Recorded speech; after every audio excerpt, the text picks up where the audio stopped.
അന്നൊരു 1:30 മണിയായപ്പോൾ ഞങ്ങളുടെ വീടിൻ്റെ മുൻപിൽ വന്ന് ആരോ കൊട്ടി. ഞങ്ങൾ തുറന്ന് നോക്കിയപ്പോൾ കുറേ ആൾക്കാർ ഞങ്ങളുടെ വീടിൻ്റെ ഫ്രണ്ടിലേക്കാണ്. അപ്പോൾ എൻ്റെ അനിയൻ എന്തെന്ന് ചോദിച്ചു. ഞാൻ പറയും അവൻ ഉറങ്ങണേ എന്ന് പറഞ്ഞു.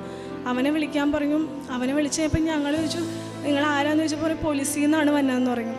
ആ സമയത്ത് എൻ്റെ മമ്മി മതിലും ചാരി മാതാവിൻ്റെ കാശുരൂപം കഴുത്തിലിട്ടിട്ടുണ്ടായിരുന്നു.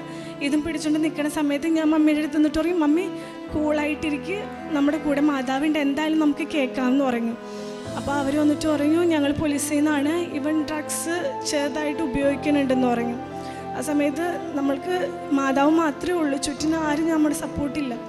അപ്പോഴത്തേക്കും മമ്മിയുടെ അടുത്ത് ഞാൻ പറയും മമ്മി വീഴരുത്, മമ്മി മാതാവിനെ പിടിച്ച് പ്രാർത്ഥിച്ചുകൊണ്ടിരിക്കുന്നു പറഞ്ഞു. അങ്ങനെ ഞങ്ങൾ ചോദിച്ചപ്പോൾ അവർ പറഞ്ഞു ഇവന് ഞങ്ങൾക്ക് കൊണ്ടുപോകണം, കാരണം ഡ്രഗ്സ് ഉപയോഗിക്കണത് പോലെ ഞങ്ങൾക്കൊരു ചെറിയ ഇൻഫോർമേഷൻ കിട്ടിയിട്ടാണ് ഞങ്ങൾ വന്നേക്കണമെന്ന് പറഞ്ഞു. എൻ്റെ പേര് നിമിഷ, ഞാൻ ആലുവയിൽ നിന്ന് വരുന്ന. ഞാൻ കഴിഞ്ഞ വർഷം സെപ്റ്റംബറിലാണ് ആദ്യമായി കൃപാസനത്തിൽ വന്നത്. ഞാൻ കൃപാസനത്തെ പറ്റി കേൾക്കാൻ തുടങ്ങിയിട്ട് കുറേ നാളായി. പക്ഷേ എനിക്ക് ഇങ്ങോട്ട് വരണമെന്ന് എനിക്കധികം ആഗ്രഹമൊന്നും ഉണ്ടായിരുന്നില്ല. എന്നാൽ ഞാൻ മാതാവിൻ്റെ അടുത്ത് പോയി പ്രാർത്ഥിക്കുകയും പള്ളിയിലൊക്കെ പോണ ഒരാളായിരുന്നു. പക്ഷേ ഇവിടത്തോട് എനിക്ക് അത്ര വിശ്വാസമില്ലായിരുന്നു. പിന്നെ എൻ്റെ മമ്മി പറഞ്ഞു നമുക്ക് കൃപാസനത്തിൽ പോവാം, കാരണം അത്ര പ്രശ്നങ്ങൾ എൻ്റെ വീട്ടിലുണ്ട്. അങ്ങനെ മമ്മി നിർബന്ധിച്ചുകൊണ്ട് ഞാൻ കൃപാസനത്തിൽ ഞാൻ മമ്മിയുടെ ഒപ്പം വന്നു. ഞാനാണ് ഉടമ്പടി എടുത്തത്. ഞാൻ ഉടമ്പടി എടുത്തെങ്കിലും മമ്മിയുടെ നിർബന്ധപ്രകാരം മാത്രമാണ് ഞാൻ ഉടമ്പടി എടുത്തത്. ഞാൻ എടുത്തെങ്കിലും എനിക്ക് നല്ല രീതിയിൽ കംപ്ലീറ്റ് ചെയ്യാൻ പറ്റിയില്ല. സാക്ഷ്യങ്ങളൊന്നും ഞാൻ കേട്ടിട്ടുണ്ടായിരുന്നില്ല. അപ്പോൾ എൻ്റെ മമ്മി എപ്പോഴും പ്രാർത്ഥിക്കണ ഒരാളായതുകൊണ്ട് മമ്മീൻ്റെ അടുത്ത് പറഞ്ഞു നീ എടുത്തിട്ട് കാര്യമില്ല, ഞാൻ എൻ്റെ മമ്മിയുടെ പേരിലോട്ടാക്കിയിട്ട് ഉടമ്പടി എടുത്തോളാം എന്ന് പറഞ്ഞു. ഞാനത് സമ്മതിച്ച് മമ്മി രണ്ടാമത് ഉടമ്പടി മമ്മിയുടെ പേരിലോട്ടാക്കിയിട്ട് ഉടമ്പടി എടുത്ത് അങ്ങനെ ഞങ്ങൾ രണ്ടുപേരും ഒരുമിച്ച് പ്രാർത്ഥിക്കാൻ തുടങ്ങിയപ്പോൾ ഞാൻ ചെറിയൊരു വിശ്വാസത്തിലോട്ട് വന്ന് ഞാൻ സാക്ഷ്യങ്ങൾ കേൾക്കാൻ തുടങ്ങിയപ്പോഴാണ് എനിക്ക് കൂടുതൽ വിശ്വാസം വന്നത്. അപ്പം മമ്മിയുടെ ഉടമ്പടിയിൽ എൻ്റെ കാര്യങ്ങൾ വെച്ചിട്ടുണ്ടായിരുന്നു. അപ്പോൾ എല്ലാവരും സാക്ഷ്യത്തിൽ അതിന് മുമ്പായാലും എൻ്റെ ഫ്രണ്ട്സൊക്കെ പുറത്തോട്ട് പോണ കാര്യങ്ങൾ കേൾക്കുന്നുണ്ട്. പുറത്തോട്ട് കാനഡ UK എല്ലാം പോകുന്നുണ്ട്. അപ്പോൾ എനിക്കൊരിക്കലും പുറത്തേക്ക് പോകണമെന്നുള്ളൊരാഗ്രഹം ഉണ്ടായിരുന്ന ഒരാളല്ല ഞാൻ. പക്ഷേ ഉടമ്പടിയിൽ ഞാൻ വെച്ചായിരുന്നു ഇങ്ങനെ മാതാവിൻ്റെ ഹിതം അറിയണം, എൻ്റെ മുന്നോട്ടുള്ള ജീവിതം എന്താണെന്ന് ചോദിച്ചിട്ട് ഞാൻ മമ്മിയുടെ അടുത്ത് നിയോഗം വെക്കാൻ പറഞ്ഞായിരുന്നു. അങ്ങനെ വെച്ചെങ്കിലും എനിക്ക് ഇവിടെയൊക്കെ തന്നെ നിൽക്കണം എന്നുള്ളൊരു വിചാരത്തിലായതുകൊണ്ട് ഞാൻ കൂടുതൽ അതിനെപ്പറ്റി ഞാൻ മമ്മിയുടെ ഒപ്പം നിന്ന് പ്രാർത്ഥിക്കും, കൂടുതൽ ഞാൻ പ്രാർത്ഥിച്ചിട്ടില്ല അതിനെപ്പറ്റി. അങ്ങനെ എല്ലാവരും പറഞ്ഞു IELTS എഴുതാൻ പറഞ്ഞു. അപ്പോൾ ഞാൻ IELTS എഴുതാൻ ഞാൻ ജോലിക്ക് പോണ ആളാണ്. അപ്പോൾ എനിക്ക് ഓൺലൈൻ ക്ലാസ്സാണ് ഞാൻ IELTSൻ്റെ എടുത്തത്, 20 ദിവസത്തെ ക്ലാസ്. അപ്പോൾ എനിക്ക് വലിയ ആഗ്രഹമില്ലാത്തതുകൊണ്ടാണ് ഞാൻ അങ്ങനത്തെ ഒരു ക്ലാസ് എടുത്തതും. പിന്നെ സാമ്പത്തികമായിട്ട് എനിക്ക് ഡെയിലി ക്ലാസ്സിൽ പോയി വരാനുള്ള സാമ്പത്തികം എൻ്റെ കയ്യിലില്ല. ഞാൻ തന്നെ എൻ്റെ പഠിപ്പിനുള്ളത് മമ്മിയുടെ സപ്പോർട്ടോടെയാണ് ഞാൻ ഈ IELTSന് ചേർന്നത്. അങ്ങനെ ഞാൻ IELTSൻ്റെ എക്സാമിന് വേണ്ടി പ്രിപ്പയറായി അച്ഛനെ കാണാൻ വരാൻ നോക്കി. പക്ഷേ എനിക്ക് ഹോൾ ടിക്കറ്റ് കിട്ടാത്തതുകൊണ്ട് എനിക്ക് അച്ഛനെ കാണാൻ പറ്റിയില്ല. ഞാൻ എക്സാം എഴുതി, എനിക്ക് കിട്ടിയില്ല, എനിക്കൊരു പോയിന്റിൽ പോയി. അപ്പം ഞാൻ മാതാവിൻ്റെ അടുത്ത് ചോദിച്ചു, മാതാവേ ഞാൻ എന്താ ചെയ്യേണ്ടത്, IELTS കിട്ടിയില്ല, കുഴപ്പമില്ല എന്നും മാതാവിൻ്റെ ഹിതമനുസരിച്ച് ഞാൻ പോയിട്ടുള്ളൂ, യേശുവിൻ്റെ ഇഷ്ടത്തിനെ മുന്നോട്ട് പോയിട്ടുള്ളൂ, എൻ്റെ ഒരു തീരുമാനങ്ങളും ഉണ്ടായിട്ടില്ല. അപ്പോൾ എൻ്റെ ചേച്ചി UK അപ്പോൾ ചേച്ചി എൻ്റെ അടുത്ത് പറഞ്ഞു വന്നെയാണെങ്കിൽ ഈ സെപ്റ്റംബറിൽ കയറണം, കാരണം ഡിപ്പെൻഡിന് സെപ്റ്റംബറോടെ അവിടെ നിർത്തലാക്കണേന്, ജനുവരിയിലൊന്നും എടുക്കില്ല എന്ന് പറഞ്ഞു. അപ്പം ഞാൻ എന്ത് ചെയ്തു, മമ്മിയുടെ അടുത്ത് ഞാൻ ചോദിച്ചു ഞങ്ങൾക്ക് ഇങ്ങനെ പുറത്തേക്ക് പോകാനുള്ള ചേച്ചി പറയുന്നുണ്ട്, നമുക്കൊന്ന് നോക്കിയാലോ എന്നും ചേച്ചി ഇങ്ങനെ പറഞ്ഞു എന്ന് പറഞ്ഞു. അപ്പോൾ മമ്മി പറഞ്ഞു നീ എന്നാൽ ഫോർവേഡ് ചെയ്യുമെന്ന് പറഞ്ഞു. ഞാൻ പറഞ്ഞു നമ്മുടെ കയ്യിൽ സാമ്പത്തികമായിട്ടില്ലാത്തതുകൊണ്ട് നമുക്കിത് മുന്നോട്ട് പോകണോ മമ്മി എന്ന് ചോദിച്ചു. മമ്മി പറഞ്ഞില്ല, മാതാവിനെ മുൻപിൽ നിർത്തിക്കൊണ്ട് നമുക്കിത് ഫോർവേഡ് ചെയ്യാമെന്ന് പറഞ്ഞു. അങ്ങനെ മാതാവിൻ്റെ അടുത്ത് ചോദിച്ചു, പേഴ്സണൽ പ്രെയറൊക്കെ ഉണ്ട്. അപ്പോൾ പേഴ്സണൽ പ്രെയർ മാതാവിനായിട്ട് സംസാരിക്കുമ്പോഴേക്കും മാതാവ് വചനത്തിലൂടെയൊക്കെ പറയുന്നുണ്ട് മുന്നോട്ട് പൊക്കുമെന്നും. അങ്ങനെ ഞാനും മമ്മിയും കൂടെ ഇവിടെ പുതുക്കാൻ വേണ്ടി വന്ന്, ഇവിടെ ഞായറാഴ്ച അച്ഛൻ്റെ ധ്യാനം കൂടാൻ വേണ്ടി വന്നപ്പോൾ മമ്മി പുതുക്കാൻ കയറി. ഞാൻ ധ്യാനം കൂടുന്ന സമയത്ത് ഞാൻ ഇവിടെ അൾത്താരയിൽ നോക്കിയിരുന്ന് കരയണയാണ്. കാരണം എൻ്റെ മുൻപിൽ ഞങ്ങൾക്ക് ഒന്നുമില്ല, പൈസയായിട്ട് ഒന്നുമില്ല. അപ്പോൾ ഒരാഗ്രഹം മാത്രമേ ഉള്ളൂ, നമ്മൾ വിചാരിക്കാത്തൊരാഗ്രഹമാണ് മാതാവ് മുന്നോട്ട് വെച്ച് തന്നേക്കണത്. അപ്പം ഞാനിങ്ങനെ പ്രാർത്ഥിക്കുന്ന സമയത്ത് എൻ്റെ ഉടമ്പടി എനിക്ക് നല്ല രീതിയിൽ മുന്നോട്ട് പോകണമെന്നുണ്ട്. പക്ഷെ എങ്ങനെയാണ് ഉടമ്പടി ജീവിതത്തിൽ ശരിക്കും പോകേണ്ടതെന്ന് എനിക്കറിയില്ലായിരുന്നു. അങ്ങനെ ഞാനിന്ന് കരഞ്ഞ് പ്രാർത്ഥിക്കുന്ന സമയത്ത് എൻ്റെ അടുത്തുള്ള ചേച്ചിനെ ഞാൻ വിളിച്ചിട്ട് ചോദിച്ചു, ചേച്ചി ധ്യാനം ഇപ്പോൾ തുടങ്ങുമെന്ന് ചോദിച്ചു. അപ്പോൾ ചേച്ചി പറയും ആ ധ്യാനം തുടങ്ങുമെന്നും പറഞ്ഞ് ഞാൻ ആ ചേച്ചിയുടെ അടുത്ത് സംസാരിക്കാൻ തുടങ്ങി. അപ്പോൾ ആ ചേച്ചിയുടെ അടുത്ത് ഞാൻ ചോദിച്ചപ്പോൾ ചേച്ചി ഇവിടെ 8 വർഷമായിട്ട് തന്നെയാണ്. ആ ചേച്ചി ഒരു ഹിന്ദു ചേച്ചിയാണ്. അപ്പം ഞാൻ ആ ചേച്ചിനോട് സംസാരിച്ചു. ഞാൻ ആ ചേച്ചിയുടെ അടുത്ത് പറഞ്ഞു, ഞാനിങ്ങനെ പുറത്തോട്ട് പോകണമെന്നുള്ളൊരാഗ്രഹം വെച്ചിട്ടുണ്ട്, എനിക്കറിയില്ല, കാരണം എൻ്റെ കയ്യിൽ 0 ബാലൻസ് ആണെന്ന് പറഞ്ഞു. അപ്പോൾ ആ ചേച്ചി മാതാവിനെ പറ്റി ഒരുപാട് എനിക്ക് പറഞ്ഞു തരാൻ തുടങ്ങി. മാതാവിനെ പറ്റി ആ സമയത്ത് ഞാൻ അറിഞ്ഞതും ആ ധ്യാനത്തിൽ നിന്ന് ഫുൾ കരഞ്ഞ് ഞാൻ പ്രാർത്ഥിച്ചു. അതെങ്ങനെ ആ ചേച്ചിയുടെ നമ്പർ വാങ്ങിച്ചു, ഞാൻ എപ്പോഴും കോണ്ടാക്ട് ചെയ്യും. പിന്നെ ഈ ചേച്ചി എന്നെ ഉടമ്പടി ജീവിതം എന്താണെന്ന് ഈ ചേച്ചി എനിക്ക് പറഞ്ഞു തരാൻ തുടങ്ങി. ശരിക്കും യേശു പറഞ്ഞ പോലെ നിനക്ക് മുൻപ് ഒരു ദൂതൻ അയക്കണ പോലെ എനിക്ക് വേണ്ടി ആ ചേച്ചിനെ അയക്കുകയായിരുന്നു എൻ്റെ ഇവിടെ നിന്ന് എൻ്റെ കൃപാസനമ്മ. എനിക്ക് ധ്യാനത്തിൻ്റെ കാര്യങ്ങളും പേപ്പറിൻ്റെ കാര്യങ്ങളും, ഞാൻ പേപ്പറൊക്കെ വാങ്ങിച്ചിട്ട് കൊടുക്കാൻ ഭയങ്കര മടിയുള്ള ആളായിരുന്നു. ഭയങ്കര ഇങ്ങനെ നടന്ന് കൊടുക്കണ്ടേന്നുള്ളൊരു മടിയായിരുന്നു. അപ്പോൾ ചേച്ചി എൻ്റെ അടുത്ത് പേപ്പർ കൊടുക്കുന്ന കാര്യങ്ങളും, പിന്നെ ഒരിക്കലും നിൻ്റെ നിയോഗം വെച്ച് പ്രാർത്ഥിക്കരുത്, മാതാവിലോട്ടുള്ള വിശ്വാസത്തിന് വേണ്ടി പ്രാർത്ഥിക്കാൻ പറഞ്ഞു. ഞാനതെൻ്റെ മമ്മിക്ക് പറഞ്ഞു കൊടുത്തു. ലാസ്റ്റ് എൻ്റെ പ്രോസസ്സിങ് മുന്നോട്ട് പോണേണ്. അതിൻ്റെ ഇടയ്ക്ക് പേപ്പറിൻ്റെ കാര്യങ്ങളായാലും കുറേ വീട്ടിൽ പേപ്പർ ഇരിപ്പുണ്ടായിരുന്നു. ഞാൻ കൊടുക്കാൻ മടിഞ്ഞ പേപ്പറൊക്കെ ഞാൻ ഈ ചേച്ചി പറഞ്ഞ് എല്ലാവർക്കും കൊണ്ടുപോയി കൊടുക്കുന്നു. പിന്നെ എനിക്കത് ഭയങ്കര ഒരു ഇഷ്ടമായി തുടങ്ങി, പേപ്പർ കൊടുക്കാനും ഉപ്പിട്ട് വീട്ടിൽ ചുറ്റിനും പ്രാർത്ഥിക്കാനൊക്കെ തുടങ്ങി. അങ്ങനെ എനിക്ക് ഓഫർ ലെറ്റർ വന്ന് 2 സൈഡിൽ നിന്ന് എനിക്ക് ഓഫർ ലെറ്റർ വന്നു. അപ്പോൾ ഓഫർ ലെറ്റർ വന്നപ്പോൾ അച്ഛനെ കൊണ്ടുവന്ന് കാണിച്ച്, എൻ്റെ പാസ്പോർട്ടും ചേട്ടൻ്റെ പാസ്പോർട്ടും പിന്നെ എൻ്റെ 2 ഓഫർ ലെറ്ററായിട്ട് വന്ന് ഞാൻ കാണിച്ച് അച്ഛൻ തലക്ക് പിടിച്ച് പ്രാർത്ഥിച്ചിട്ട് ഞാൻ പോയി. അതിലൊരു ഇൻ്റർവ്യൂ എനിക്ക് അറ്റൻഡ് ചെയ്തിട്ട് എനിക്ക് കിട്ടിയില്ലായിരുന്നു. കാരണം എൻ്റെ വീട്ടിൽ നെറ്റൊന്നും ഇല്ലാത്തതുകൊണ്ട് എനിക്ക് ഫോണിൽ നെറ്റ് വെച്ചിട്ട് ഞാൻ അറ്റൻഡ് ചെയ്തപ്പോൾ നെറ്റിൻ്റെ പ്രോബ്ലം കൊണ്ട് അവരെനിക്ക് സെലക്ഷൻ തന്നില്ല. പിന്നെ ഉണ്ടായിരുന്നത് വേറൊരു ഇൻ്റർവ്യൂ ആണ്. അപ്പോൾ അവർ പറഞ്ഞിട്ടുണ്ട് ഫോണിൽ ഇൻ്റർവ്യൂ വെക്കരുത്, പിന്നെ നല്ല വൈഫൈ ഒക്കെ വേണമെന്ന്. അപ്പം ഞങ്ങളാണെങ്കിൽ എല്ലാ ദിവസവും പള്ളിയിൽ പോകും, മമ്മി നിത്യാരാധന പള്ളിയിൽ എല്ലാ ദിവസവും പോകും. അപ്പോൾ അവിടുത്തെ സിസ്റ്റർമാർക്ക് ഞങ്ങളുടെ കാര്യങ്ങളെല്ലാം അറിയാം. അപ്പോൾ സിസ്റ്റർ പറഞ്ഞു, സാറില്ല ഇവിടെ വന്ന് ഇൻ്റർവ്യൂ കൂടിക്കോ, എപ്പോഴാണെന്ന് വിചാരിച്ചാൽ വന്നാൽ മതി, ഞങ്ങൾ അതിനുള്ള അറേഞ്ച്മെൻറ്റ് ചെയ്തു തരാമെന്ന് പറഞ്ഞു. ശരിക്കും ഞാൻ മാതാവിൻ്റെ അടുത്ത് പ്രാർത്ഥിച്ചായിരുന്നു. ഇൻ്റർവ്യൂ പോയി കഴിഞ്ഞാൽ തീർന്നു, പിന്നെ നമുക്ക് പോകാനേ പറ്റില്ല. ഞാൻ ആഗ്രഹിക്കാത്ത കാര്യമാണ് മാതാവ് എനിക്ക് തന്നേക്കണമെന്ന്. പക്ഷേ ആ സിസ്റ്റർമാർ എനിക്ക് വേണ്ടി അവിടെ ഇൻ്റർവ്യൂവിന് അവരുടേതായ ഒരു റൂം എനിക്ക് ഒരുക്കി തന്ന്, സിസ്റ്റർമാരും മമ്മിയും അപ്പുറത്തിരുന്ന് പ്രാർത്ഥിച്ച്. അന്ന് ആ സമയത്ത് ഞാൻ പറഞ്ഞത് എന്താണെന്ന് പോലും എനിക്ക് അറിയാൻ പാടില്ലായിരുന്നു. കാരണം വലിയ സൂപ്പറായിട്ട് ഇംഗ്ലീഷൊന്നും പറയുന്ന ആളല്ല. പക്ഷേ ആ സമയത്ത് എൻ്റെ മാതാവ് എൻ്റെ കൂടെ ഇരുന്നുകൊണ്ട് ഞാൻ നല്ല രീതിയിൽ പറഞ്ഞു. ഞാൻ ഉടമ്പടി തൈലവും ഉപ്പും കാശുരൂപം എല്ലാം വെച്ചിട്ട് ഞാൻ ഫോൺ വഴിയാണ് ഇൻ്റർവ്യൂ അറ്റൻഡ് ചെയ്തത്. പക്ഷെ അവർ ചോദിച്ചു ഫോൺ വഴിയാണ് അറ്റൻഡ് ചെയ്തതെന്ന്. ആ സമയത്ത് എനിക്ക് അവരെ കാണാൻ പറ്റില്ല. അപ്പം ഞാൻ മാതാവിൻ്റെ അടുത്ത് പറഞ്ഞിട്ടുണ്ടായിരുന്നു, മാതാവാണെങ്കിൽ അപ്പുറത്തിക്കുന്ന ആളെ എനിക്കൊന്ന് കാണിച്ച് തന്നെ എന്താണെന്ന് എനിക്ക് അറിയണമെന്ന് പറഞ്ഞായിരുന്നു. കാരണം ഇൻ്റർവ്യൂവിന് നമുക്ക് അപ്പുറത്തിക്കുന്ന ആളെ കാണാൻ പറ്റാത്തതുകൊണ്ട്. പക്ഷെ ആ സമയത്ത് ആ മാഡത്തിന് എന്നെ കാണാൻ പറ്റാത്തതുകൊണ്ട് മാഡം വീഡിയോ ഓൺ ചെയ്ത് എന്നിട്ട് എൻ്റെ അടുത്ത് പറയും, പാസ്പോർട്ട് ശരിക്കും കാണിക്കുമെന്ന് പറയും. ശരിക്കും ഞാൻ നോക്കിയപ്പോൾ മാതാവിനെ പോലെ ഒരു സുന്ദരിയായൊരു ചേച്ചി. അപ്പോഴത്തേക്കും എനിക്ക് ഭയങ്കര സന്തോഷമായി, മാതാവിൻ്റെ കൂടെ ഉണ്ടെന്നുള്ള രീതിയിലായിരുന്നു. എന്നിട്ട് ഞാൻ ഇൻ്റർവ്യൂ അറ്റൻഡ് ചെയ്തു. ഇൻ്റർവ്യൂ അറ്റൻഡ് ചെയ്ത് കഴിഞ്ഞപ്പോൾ ഏജൻസിക്കാർ പറഞ്ഞു റിസൾട്ട് വരാൻ ടൈം എടുക്കും, 1 വീക്ക് എടുക്കും എന്ന് പറഞ്ഞു. അപ്പോൾ എനിക്ക് ഇൻ്റർവ്യൂ അറ്റൻഡ് ആയത് തന്നെ ഭയങ്കര ലേറ്റായിട്ടാണ്.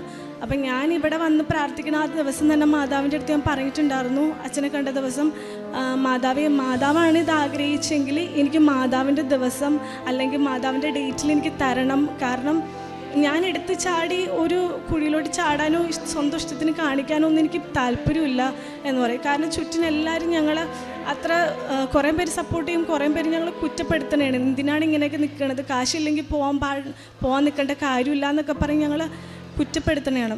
അപ്പം ഞാൻ മാതാവിൻ്റെ അടുത്ത് പറഞ്ഞാൽ മാതാവ് എനിക്ക് ഇൻ്റർവ്യൂവിന് ലേറ്റ് ആയായിരുന്നു. പക്ഷെ മാതാവ് എനിക്ക് തന്നത് 7-ാം തീയതി ആയിരുന്നു ഡേറ്റ് തന്നത് ഇൻ്റർവ്യൂവിന്. അപ്പോൾ എനിക്ക് മനസ്സിലായി ഇത് മാതാവ് തന്നെ ഉറപ്പിച്ച കാര്യമാണെന്ന്. എനിക്ക് റിസൾട്ട് വന്നത് ചൊവ്വാഴ്ച, അതായത് തിങ്കളാഴ്ച ഇൻ്റർവ്യൂ, ചൊവ്വാഴ്ച റിസൾട്ട് വന്നു. അപ്പോൾ ഏജൻസിയിലെ സൈഡിൽ നിന്നൊക്കെ വെച്ച് പറഞ്ഞു ഇത് ഭയങ്കര മിറാക്കിളാണ്, കാരണം 1 വീക്ക് എടുക്കുന്നതാണ് ഇൻ്റർവ്യൂവിൻ്റെ റിസൾട്ട് വരൽ, ഇതൊരു ദിവസത്തിനുള്ളിൽ വന്നല്ലോ എന്ന് പറയും. അത് ഞങ്ങൾക്ക് ഫീസ് അടയ്ക്കാൻ നേരത്ത് ഞങ്ങളുടെ കയ്യിലുള്ളത് ഞങ്ങളുടെ ഗോൾഡ് വിറ്റിട്ട് ഒരു 2 ലക്ഷം രൂപ മാത്രമാണ്. 8.5 ലക്ഷം രൂപ ഫീസ് അടയ്ക്കണം. 8 ലക്ഷം രൂപയാണ് ഫസ്റ്റ്.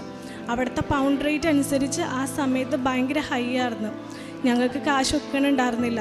പിന്നെ എല്ലാവരും സപ്പോർട്ട്, ആ സമയത്ത് ഒരുപാട് പേര് സപ്പോർട്ട് ചെയ്ത് എനിക്ക് ഡേറ്റിൻ്റെ തലേ ദിവസം പൗണ്ട് റേറ്റ് കുറയുകയും ചെയ്ത് ഒരു 8,30,000 രൂപയ്ക്ക് എനിക്ക് ഫീസ് അടയ്ക്കാൻ പറ്റി. ആ പൈസ റെഡിയായത് ആ തലേ ദിവസമാണ് എനിക്ക് പൈസ റെഡിയായത്. ഞാനങ്ങനെ ഫീസ് അടച്ച് കഴിഞ്ഞ് നിൽക്കുന്ന സമയത്താണ് എൻ്റെ വീട്ടിൽ ഞാനും എൻ്റെ അനിയനും കൂടെ ഒരു പ്രശ്നമുണ്ടായി. ഞങ്ങൾ തമ്മിൽ തല്ലുപിടിച്ചപ്പോൾ ഇവൻ ഭയങ്കര ഒരു പാവമാണ്.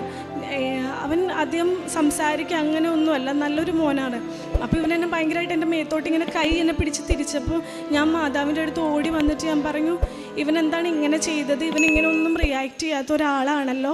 ഞങ്ങളുടെ പപ്പയോ ഞങ്ങളുടെ കൂടെ ഇല്ല, ഞങ്ങളെ സപ്പോർട്ട് ചെയ്ത് നിൽക്കണില്ല, ഇവനും എന്ത് ഇങ്ങനെ കാണിക്കണമെന്ന് ചോദിച്ചു. കാരണം അച്ഛൻ എപ്പോഴും പറയും നമ്മുടെ ലൈഫിൽ ഒരു കുരിശ് ഉണ്ടാവും, ആ കുരിശ് സ്നേഹത്തോടെ നമ്മളത് അക്സെപ്റ്റ് ചെയ്ത് പോകണമെന്നും.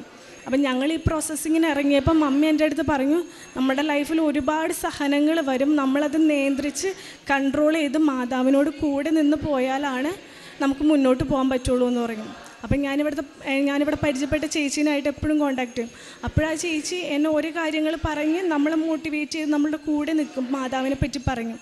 അങ്ങനെ ഞാനും അമ്മയും കൂടെ പ്രാർത്ഥിക്കുന്ന സമയത്ത് മാതാവിൻ്റെ മണം കിട്ടിയായിരുന്നു. അപ്പോൾ തന്നെ ഞങ്ങൾ ഉറപ്പിച്ച് മാതാവ് എന്തായാലും കൂടെയുണ്ട്. കാരണം ഉടമ്പടി എടുത്ത ആ ടൈമിലൊക്കെ ഞാൻ പറഞ്ഞിരുന്നേച്ചത് എല്ലാവർക്കും അനുഗ്രഹങ്ങൾ കിട്ടുന്നുണ്ട്, ഞങ്ങളെ മാത്രം മാതാവ് തിരിഞ്ഞു നോക്കണില്ല, ഞങ്ങളെ മാത്രം അനുഗ്രഹിക്കണില്ല എന്നാണ് ഞാൻ പറഞ്ഞിരുന്നേച്ചത്. അപ്പോഴാണ് ഇങ്ങനത്തെ ഒരു രീതിയിൽ മാതാവ് കൂടെയുണ്ടെന്ന് മാതാവ് തെളിയിച്ചത്. അപ്പം അതിൻ്റെ തലേ ദിവസം ഞാൻ എൻ്റെ അനിയനായിട്ട് തലയിലിരിക്കുന്ന ഒരു തലേ ദിവസം അന്ന് വൈകിട്ട് മമ്മി വന്നിട്ട് എൻ്റെ അടുത്ത് തുടങ്ങി മാതാവിൻ്റെ മണം കിട്ടിയായിരുന്നു എന്ന് പറയും.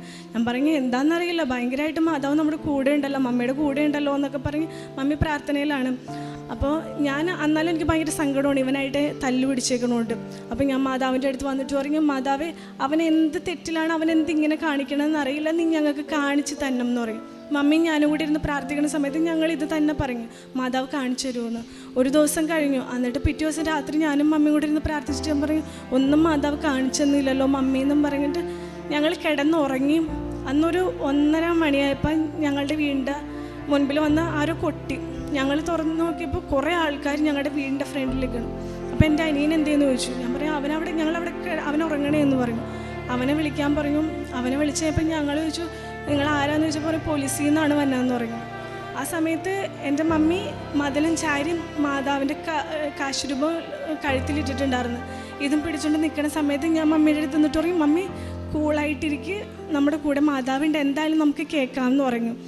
അപ്പോൾ അവർ വന്നിട്ട് പറഞ്ഞു, ഞങ്ങൾ പോലീസിൽ നിന്നാണ്, ഇവൻ ഡ്രഗ്സ് ചെറുതായിട്ട് ഉപയോഗിക്കുന്നുണ്ടെന്ന് പറഞ്ഞു. ആ സമയത്ത് നമ്മൾക്ക് മാതാവ് മാത്രമേ ഉള്ളൂ, ചുറ്റിനും ആരും നമ്മുടെ സപ്പോർട്ടില്ല. അപ്പോഴത്തേക്കും മമ്മിയുടെ അടുത്ത് ഞാൻ പറയും, മമ്മി വീഴരുത്, മമ്മി മാതാവിനെ പിടിച്ച് പ്രാർത്ഥിച്ചുകൊണ്ടിരിക്കുന്നു പറഞ്ഞു. അങ്ങനെ ഞങ്ങൾ ചോദിച്ചപ്പോൾ അവർ പറഞ്ഞു, ഇവന് ഞങ്ങൾക്ക് കൊണ്ടുപോകണം, കാരണം ഡ്രഗ്സ് ഉപയോഗിക്കണത് പോലെ ഞങ്ങൾക്ക് ഒരു ചെറിയ ഇൻഫോർമേഷൻ കിട്ടിയിട്ടാണ് ഞങ്ങൾ വന്നേക്കണമെന്ന് പറഞ്ഞു. അപ്പോൾ പപ്പ പറഞ്ഞു, അതിന് നിങ്ങൾക്ക് ഇവിടെ ഒന്നും കിട്ടിയില്ലല്ലോ, പിന്നെ എങ്ങനെ ഇവനെ കൊണ്ടുപോകണമെന്ന് ചോദിച്ചു. അപ്പോൾ ഒരു 10-15 പോലീസുകാരാണ് ഞങ്ങളുടെ വീട്ടിൽ 1:30 വന്നേക്കണത്. അപ്പോൾ ഇവൻ അങ്ങോട്ട് മാറിയ സമയത്ത് ഇവൻ്റെ റൂമിൽ നിന്ന് തന്നെ ഇവർ സാധനം എടുത്ത് അത് കാണിച്ചു കഴിഞ്ഞിട്ട് ഇതാണ് തെളിവെന്നും പറഞ്ഞിട്ട് ഇവനെ കൊണ്ടുപോകുന്ന സമയത്ത് ഞാൻ ഇവൻ്റെ അടുത്ത് ചെന്നിട്ട് ഞാൻ പറഞ്ഞു, എടാ നീ ഇന്നലെ കാണിച്ചപ്പോൾ ഞാനും മമ്മിയും പറഞ്ഞതല്ലേ മാതാവ് നിനക്ക്, നീ തെറ്റായ വഴിയിലോട്ടാണെങ്കിൽ നീ ഇങ്ങനെ കാണിച്ചതിന് തരുമെന്ന് ഞാൻ പറഞ്ഞതല്ലേ എന്ന് ചോദിച്ചു. അപ്പോഴത്തേക്ക് അവനാകെ സങ്കടമായി, അവൻ കരഞ്ഞ് അവനെ രാത്രി പോലീസ് കൊണ്ടുപോയി. അപ്പം 1:30 മണി. അപ്പോൾ പോലീസുകാർ വന്നിട്ട് ഞങ്ങളുടെ അടുത്ത് പറഞ്ഞു, നിങ്ങൾ വരണ്ട, ജാമ്യം കിട്ടാത്ത കേസാണിത്, ജാമ്യത്തിൽ ഇറക്കണമെങ്കിൽ നല്ല കാശ് വേണമെന്ന് പറഞ്ഞു. അത് ആലപ്പുഴയിലത്തെ പോലീസുകാരെ വന്നേക്കണം, ഞങ്ങൾ ആലുവക്കാരാണ്, ആലപ്പുഴയിൽ നിന്നുള്ള പോലീസുകാർ. അപ്പോൾ കൃപാസന മാതാവിൻ്റെ രൂപം എൻ്റെ അനിയൻ്റെ റൂമിൽ വെച്ചിട്ടുണ്ട്. അപ്പം ഒരു പോലീസുകാരൻ വന്നിട്ട് ചോദിച്ചു, നിങ്ങൾ കൃപാസനത്തിൽ പോകുന്ന ആൾക്കാരാണോന്ന് ചോദിച്ചു. ഞങ്ങളറിയാം ആദ്യം ഞങ്ങൾ ഉടമ്പടിക്ക് എടുത്ത് കൃപാസനത്തിലെ ആൾക്കാരാണെന്ന് പറഞ്ഞു. ആണല്ലേ എന്നും പറഞ്ഞിട്ട് ഇവർ പോയിട്ട് ഞങ്ങളുടെ അടുത്തൊരു വരണ്ട കേട്ടോ, ഇനി ഒരാഴ്ചത്തേക്ക് നോക്കണ്ടെന്ന് പറഞ്ഞു. ഞാൻ പറഞ്ഞു, മമ്മി ഞാൻ UK പോക്ക് നിർത്തി, നമുക്ക് പോവണ്ട. എൻ്റെ ചേട്ടനായാലും പറഞ്ഞു, നമുക്ക് പോവണ്ട, അവനെ എങ്ങനെയെങ്കിലും പുറത്തിറക്കാം, അല്ലാണ്ട് നമുക്ക് ഇത് നോക്കി പോയിട്ട് കാര്യമില്ലല്ലോ എന്ന് പറഞ്ഞു. മമ്മി എന്ത് ചെയ്താലും സമ്മതിക്കില്ല. മമ്മി പറയും, മാതാവുണ്ട് കൂടെ, മാതാവുണ്ട്, നമുക്കിത് മുന്നോട്ട് പോകാം എന്ന് പറഞ്ഞു.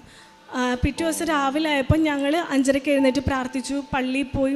അപ്പോൾ പോലീസുകാർ ഞങ്ങളുടെ അടുത്ത് പറഞ്ഞിട്ടുണ്ടായിരുന്നു, ഇതാരും അറിഞ്ഞിട്ടില്ല, നിങ്ങൾ വീട്ടുകാർ മാത്രമേ അറിഞ്ഞിട്ടുള്ളൂ, പുറത്ത് ലീക്കാക്കേണ്ട കാര്യമില്ല എന്ന് പറയും.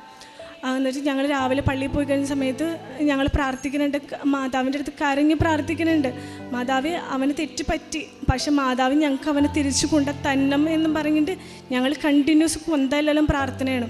അങ്ങനെ ഞങ്ങൾ പോലീസുകാരനെ വിളിച്ചപ്പം അയാൾ പറഞ്ഞു, ജാമ്യം തരാൻ പറ്റില്ല, കുറച്ചേരം കഴിഞ്ഞിട്ട് വിളിക്കാൻ പറഞ്ഞു. അപ്പോൾ കുറച്ചേരം കഴിഞ്ഞിട്ട് പിന്നെയും വിളിച്ചു കഴിഞ്ഞപ്പോൾ അവർ ഞങ്ങളുടെ അടുത്ത് പറഞ്ഞു, നിങ്ങൾ ആധാർ കാർഡായിട്ട് വാ, ഇങ്ങോട്ട് വാന്ന് പറഞ്ഞു, ആലപ്പുഴയ്ക്ക് വാന്ന് പറഞ്ഞു. ഇവൻ്റെ ഒപ്പം തന്നെ 4 പേരെ പിടിച്ചിട്ടുണ്ടായിരുന്നു. അപ്പോൾ ഞങ്ങൾ പപ്പ രാവിലെ തന്നെ എഴുന്നേറ്റ് ആലപ്പുഴയ്ക്ക് പോണ സമയത്ത് ഞങ്ങൾ പള്ളിയിൽ പോകുന്നതിനെക്കാട്ടും മുമ്പായിട്ട് ഞങ്ങൾ മെഴുകുതിരി കത്തിച്ച് പ്രത്യക്ഷീകരണ പ്രാർത്ഥന ചൊല്ലിയിട്ട് ഞാൻ മാതാവിൻ്റെ അടുത്തോട്ട് സഞ്ചാരി മാതാവ് ഞങ്ങൾക്ക് മുൻപേ പോയി അവൻ ഇന്ന് വൈകുന്നേരം ഞങ്ങൾക്ക് ഇവിടെ എത്തിക്കണം എന്ന് പറഞ്ഞിട്ട് അച്ഛൻ എനിക്ക് കാശ് രൂപം തന്നിട്ടുണ്ടായിരുന്നു. അവന് കൊടുക്കണം, പപ്പ കഴുത്തിലിട്ട് കൊടുക്കണം, പിന്നെ തൈലം അവൻ്റെ നെറ്റിയിൽ പൂശണം എന്ന് പറഞ്ഞു. പപ്പ പോയി ഞങ്ങൾ പള്ളിയിൽ പോയി കുർബാനയൊക്കെ കണ്ട് അവിടെ കുറേ നേരം ഇരുന്ന് ഒരു 11-12 മണിയായപ്പോൾ പപ്പ ഞങ്ങളെ വിളിച്ചിട്ട് പറഞ്ഞു അവന് മാത്രം ജാമ്യം കിട്ടി. അവിടെ ചെന്നപ്പോൾ എന്താണെന്നറിയില്ല, പോലീസുകാരൊക്കെ നല്ല രീതിയിലാണ് സ്വീകരിച്ചത്. അവരൊരു ദേഷ്യപ്പെടലൊന്നുമില്ല, കേസ് ഒന്നാക്കിയിട്ടില്ല, ജാമ്യം ഇറക്കണേന് പൈസയൊന്നും വേണ്ട, ബാക്കി ഉണ്ടായിരുന്നവരൊക്കെ ജയിലിലോട്ട് അയക്കണേണ്, ഇവനെ അവരൊരു മീഡിയേറ്ററായിട്ട് ഉപയോഗിക്കുകയും ചെയ്തതെന്ന് പറയും. അല്ലാണ്ട് അവൻ്റെ കയ്യിൽ തെറ്റില്ല എന്ന് പറഞ്ഞു. അന്ന് ഇവിടെ നിന്ന് വന്ന സമയത്ത് അവനും ചേട്ടനും കൂടെ മാതാവിൻ്റെ അടുത്ത് കയറി നന്ദി പറഞ്ഞ് അവനിവിടെ വീട്ടിൽ വന്നിട്ടായാലും ഒരുപാട് സങ്കടവും കാര്യങ്ങളുണ്ടായിരുന്നു. മാതാവ് അവനെ തിരിച്ചു തന്ന്. അപ്പം ഞാൻ മമ്മിയുടെ അടുത്ത് പറഞ്ഞു അവനെ നല്ല അടിയടിക്കണം, അവനിങ്ങനെയൊക്കെ തെറ്റ് ചെയ്തുകൊണ്ട് നമ്മൾക്ക് ക്ഷമിക്കാൻ പാടില്ല എന്ന് പറഞ്ഞു. അപ്പം മമ്മീൻ്റെ അടുത്ത് പറഞ്ഞ് ധൂർത്തുപുത്രൻ്റെ ഉപമയിൽ മോൻ തിരിച്ചു വന്നപ്പോൾ അപ്പൻ സ്വീകരിച്ച പോലെ തന്നെ ഞാൻ അവനെ സ്വീകരിക്കണത്. കാരണം അവനെ നമുക്ക് തിരിച്ചു തന്നതാണ് മാതാവ്. അവൻ്റെ ഒരു ചെറിയ തെറ്റ് കാണിച്ചു തന്നാണ്, അതിന് നമുക്കൊന്നും വിചാരിക്കേണ്ട, ഒന്നും ചെയ്യേണ്ട എന്ന് പറഞ്ഞു. അവനിപ്പോൾ നല്ലൊരു മോനായിട്ട് മുന്നോട്ട് പോകുന്നുണ്ട്. അപ്പോൾ എൻ്റെ പ്രോസസ്സിങ് അവിടെ വെച്ച് നിർത്തിയില്ല, സ്റ്റോപ്പ് ചെയ്ത് വെച്ചായിരുന്നു. അത് കഴിഞ്ഞിട്ട് ഞങ്ങൾ മുന്നോട്ട് ഫോർവേഡ് ചെയ്യുന്ന സമയത്ത് കാശിൻ്റെ ഒരുപാട് പ്രശ്നങ്ങളുണ്ട്. നമുക്ക് തരാമെന്ന് പറഞ്ഞ ആൾക്കാരൊന്നും പൈസ തന്നില്ലായിരുന്നു. പപ്പ അങ്ങനെ പൈസയൊന്നും തരില്ല, മമ്മി തന്നെയാണ് എല്ലാം ചെയ്യണത്. അപ്പോൾ ഓരോ പ്രശ്നങ്ങളും ഓരോ സഹനങ്ങളും വന്നുകൊണ്ടിരിക്കുമ്പോഴും മാതാവിനോട് കൂടെ നിന്നാണ് ഞങ്ങൾ പോയതും.